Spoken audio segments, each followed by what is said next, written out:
So what makes this unique? What makes this different? And first of all, nobody knows about it, and it was a huge battle. But this is one that we can know of. And why is that important to know about it? Because these guys, 336 men left a base in 35 airplanes, and only 4 planes made it back. A, a third of the men made it back.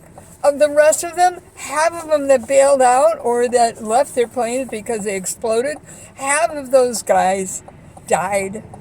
The other half became POWs. They were lucky to become POWs. And then they tried to find each other, and they couldn't find each other because the whole damn thing was covered up, even back at the airbase. They were told not to talk about it, and they didn't because they didn't want to jinx the next mission, so they didn't talk about it, and they all went home with this stuff bundled up inside. And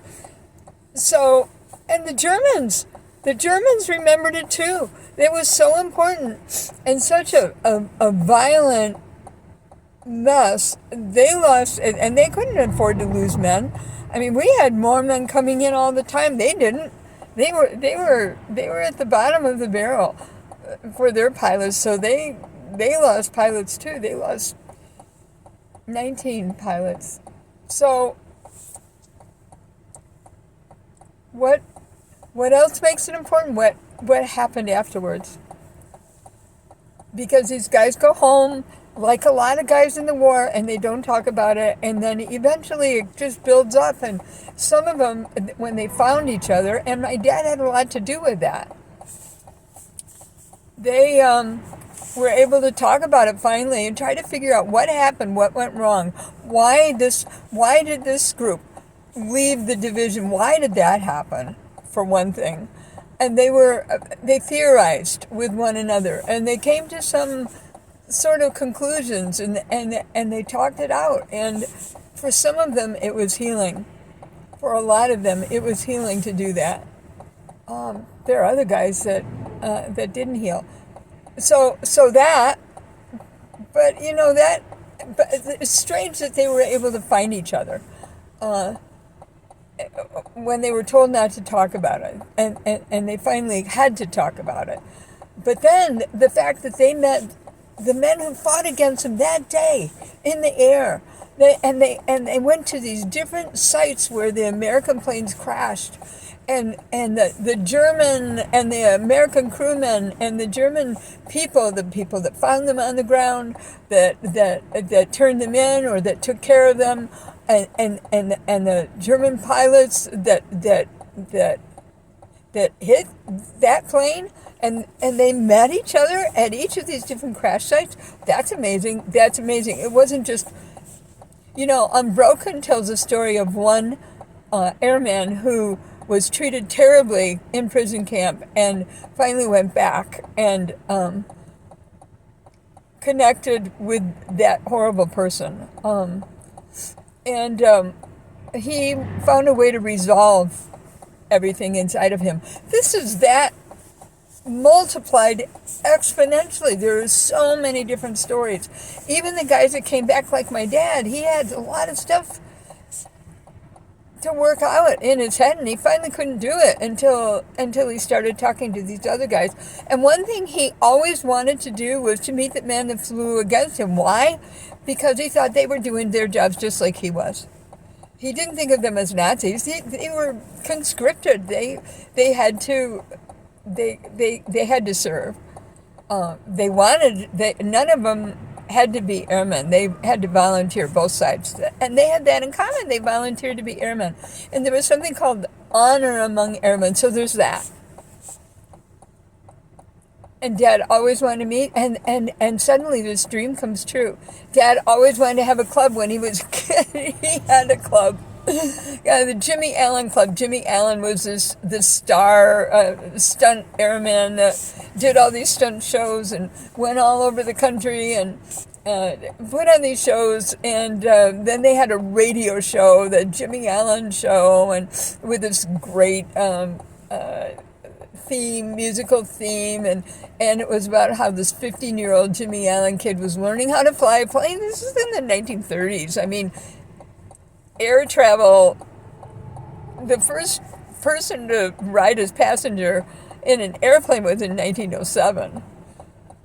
I mean, and this isn't even 30 years after that. This is like 1933 or whatever. So they wanted to form Jimmy Allen clubs. They were told to form Jimmy Allen clubs. Go up to your local Skelly, I think it was Skelly gas station, and get a form and sign it and send it in, and we'll send you everything you need for your club. We'll send you membership forms and certificates and all the swag. And so Dad did, and the only thing is he was the only member of his chapter. But he did it, and he listened religiously to that show every night. But now he organized these veterans who were in need of healing, in need of telling their stories and hearing other people's stories and comparing them and seeing what was what and working this out. And he organized them, and he had a big club, didn't he? Big organization. He had big meetings, big coming together, and where they would share more stories and try to figure out what happened. And I got to go to some of them at the end. The last several years before Dad died, I went to those, and I helped him organize those. And so I became engulfed in their stories and learning about it and trying to figure out and help them and go research. And so why is this a big story for everybody else? Because those Germans and those Americans, those Luftwaffe pilots, the German Fighters Association and the Americans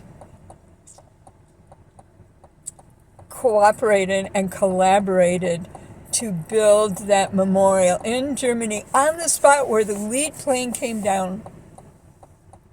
And they collaborated. There have been other memorials dedicated to both sides, but it's never been a project, at least this was the first one that we know of, where the two sides worked together in collaboration to create this memorial. And it's an amphitheater. It's a beautiful park. Our Army Corps of Engineers went in and got the land site ready and the Germans brought in these big, huge Norwegian stones, 12 feet high, I believe one of them is. And then the Americans had these brass plaques made with everybody's names, all four American squadrons with all the guys' names who died. And then also the Luftwaffe, the 19 names of those guys who died. Well, there are 18, and we found another one, a 19th one since then.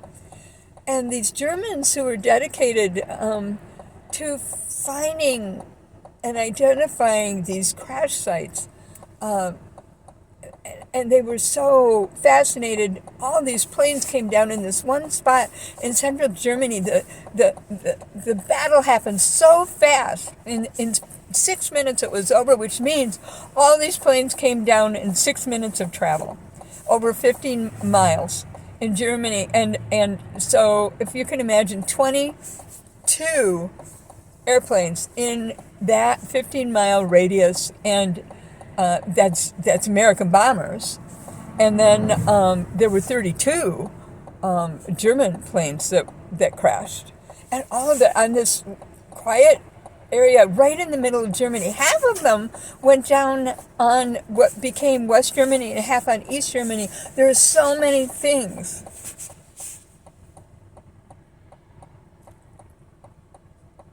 And it affected so many people and so many families, and it was covered up.